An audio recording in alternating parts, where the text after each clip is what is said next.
દિવસોમાં હવે શ્રાવણ માસનો આરંભ થશે। શ્રાવણ માસમાં ભગવાન શિવની આરાધના માટે અનેક પ્રકારના વ્રત અને પૂજાઓ કરવામાં આવે છે, પરંતુ શાસ્ત્રોમાં એક એવી પૂજાનું પણ વિશેષ મહાત્મ્ય વર્ણવાયું છે જે મહાદેવને અત્યંત પ્રિય માનવામાં આવે છે, અને તે છે પાર્થેશ્વર શિવ પૂજા। માટીમાંથી શિવલિંગ બનાવી તેની વિધિપૂર્વક આરાધના કરવાથી ભક્તની મનોકામનાઓ પૂર્ણ થાય છે અને મહાદેવની અપરંપાર કૃપા પ્રાપ્ત થાય છે। તો આવો આજે ખાસ વાતમાં જાણીએ શ્રાવણ માસમાં પાર્થેશ્વર શિવ પૂજાનો મહિમા। जजाग्रतो दूरमुदयति दैवं तदुसुप्तस्य तथैवैति दुरंगमं ज्योतिखान ज्योतिरेकंतन में मनः शिव संकल्पमस्तु। जय भगवान मित्रों, हूँ छूँ प्रफुल्लभाई पंड्या। भक्ति संदेश कार्यक्रमनी अंदर आपનું સ્વાગત છે। દર્શક મિત્રો, આજે ખાસ કરીને શ્રાવણ માસમાં પાર્થિવ શિવલિંગનું શું છે મહત્વ, પાર્થિવ શિવલિંગ પૂજા કઈ રીતે કરવી, પાર્થિવ શિવલિંગ પૂજા કરવાથી શું લાભ થાય અને પાર્થિવ શિવલિંગનું વિસર્જન કરવું હોય તો કયો મંત્રથી કરી શકાય, સંપૂર્ણ જાણકારી આજના કાર્યક્રમમાં હું તમને જણાવવાનો છું। મિત્રો, ખાસ કરીને પાર્થિવ શિવલિંગ મનુષ્યને ઘણા બધા લાભ આપે છે। પાર્થિવ શિવલિંગ જે છે શ્રાવણ મહિનામાં કરવામાં આવે છે। શ્રાવણ મહિનામાં એકમથી માંડીને અમાસ સુધીનો જે સમય છે, આ સમય દરમિયાન કરવામાં આવતું એક વ્રત જેને શિવ પાર્થેશ્વર વ્રત તરીકે ઓળખવામાં આવે છે। શિવ પાર્થેશ્વર, પાર્થેશ્વર કહેતા શરીર, પાર્થિવ આપણે કહીએ શરીર, તો શિવજીનું શરીર બનાવી અને એની નિત્ય પૂજા કરવાની, સવારે પૂજા કરવાની, સાંજે વિસર્જન કરવાનું, એને શિવ પાર્થેશ્વર કહેવામાં આવે છે। જે માટીનું શિવલિંગ બનાવીને પૂજા કરવાનું મહત્વ છે।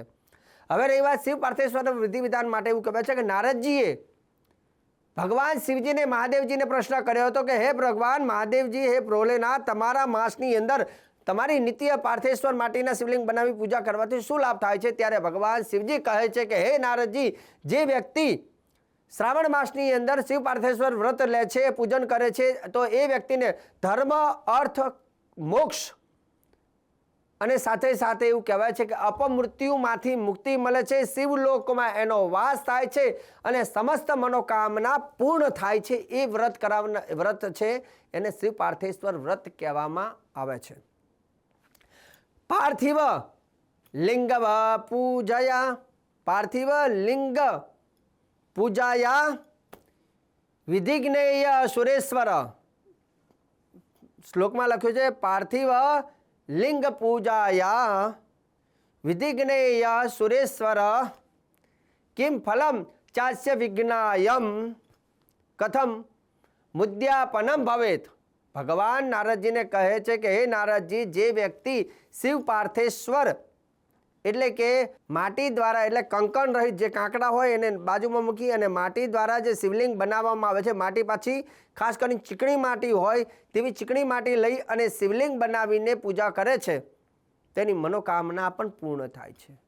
આ વ્રત કોણે કર્યું હતું? એવું કહેવાય છે કે રામજીએ લંકા ઉપર વિજય પ્રાપ્ત કરવા માટે થઈ રામજીએ રામેશ્વરની અંદર, એવું કહેવાય છે કે સમુદ્રના તટ ઉપર, સમુદ્ર કિનારે માટીનું શિવલિંગ બનાવી અને શિવજીની પૂજા કરી હતી।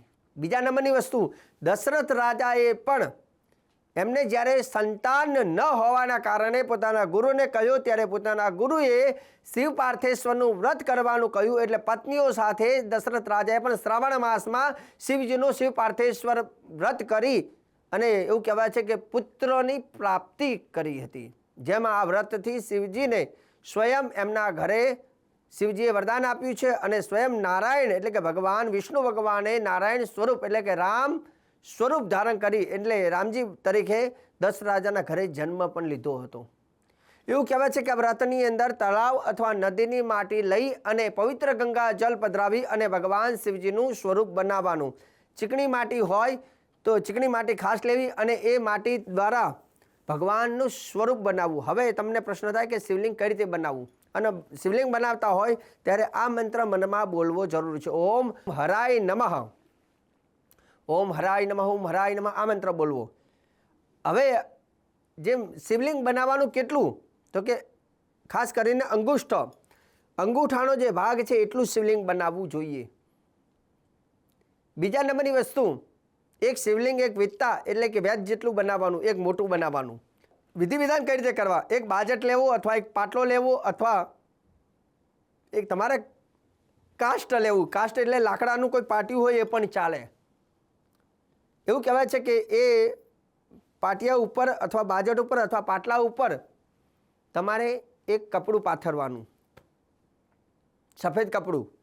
સફેદ કપડું પાથર્યા બાદ તમારે એક એક જે અંગૂઠા સમાન શિવલિંગ જે છે એ બધાએ મૂકવાનું. પણ પહેલું એક વચ્ચોવચ્ચ જે મોટું શિવલિંગ મૂકવાનું, બાજટની અથવા પાટલાની વચ્ચોવચ્ચ મોટું શિવલિંગ બનાવવાનું અને એમાં શિવલિંગ આખું બનાવી ઉપર નાગ શેષનાગ સાથે મૂકી અને તૈયાર કરવાનું. અને ત્યાર પછી જે એની આજુબાજુ ફરતા જે શિવલિંગ છે જે અંગૂઠા સમાન ખાલી લિંગ બનાવવાના છે. અને એ તમે જે કંઈ માટી લાવ્યા હોય, પવિત્ર માટી હોવી જોઈએ, એમાં ગંગાજળ પધરાવી અને પછી શિવલિંગ બનાવી જ્યારે સવારે નિત્ય એની પૂજા કરવાની. સવારે પવિત્ર વસ્ત્ર ધારણ કરી, ભાગ્યમાં તિલક કરી અને 3 વખત આચમન કરી અને ભગવાન ગણેશજીનું નામ લઈ દીવો ચાલુ કરી અને ભગવાન શિવજીની ષોડશોપચાર પૂજન કરવું. જે બધા લિંગ બનાવે એની પૂજા કરવાની.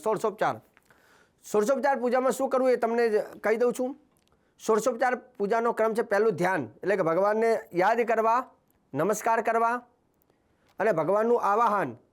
પહેલું યાદ કરવાનું, ધ્યાન જેને કહેવાય. પછી આવાહન એટલે કે ભગવાન હું તમારું આવાહન કરું છું, તમે પધારો. પછી ભગવાન આવે એટલે ભગવાનને બેસવા માટે આસન આપીએ, એટલે ચોખા પુષ્પો પધરાવી ભગવાનને આસન આપવાનું. પછી જેટલા પણ શિવલિંગ છે એ બધાની ઉપર તમારે 4 ચમચી ભરીને પાણી પધરાવવાનું, ટીપું થોડું. અને પંચામૃત પણ એક ટીપું પધરાવવાનું. અને પછી પાછું 2 વખત ચોખ્ખું પાણી પધરાવવાનું. યાદ રાખવાનું, 4 વખત પાણી, 1 વખત પંચામૃત અને પાછું ફરતી 2 વખત શુદ્ધ જલ, પણ થોડું પધરાવવાનું. પછી પંચામૃતથી ભગવાનને શુદ્ધ જલ અર્પણ કર્યા પછી દરેક શિવલિંગ ઉપર નાળાછડી પહેરાવવાની અને જનોઈ હોય તો અથવા સફેદ સૂત્રની જનોઈ બનાવવાનું. 9 રાઉન્ડ લગાવી અને બધા જ શિવલિંગની ઉપર નાળાછડી અને જનોઈ તરીકે સફેદ સૂત્ર પહેરાવવાનું.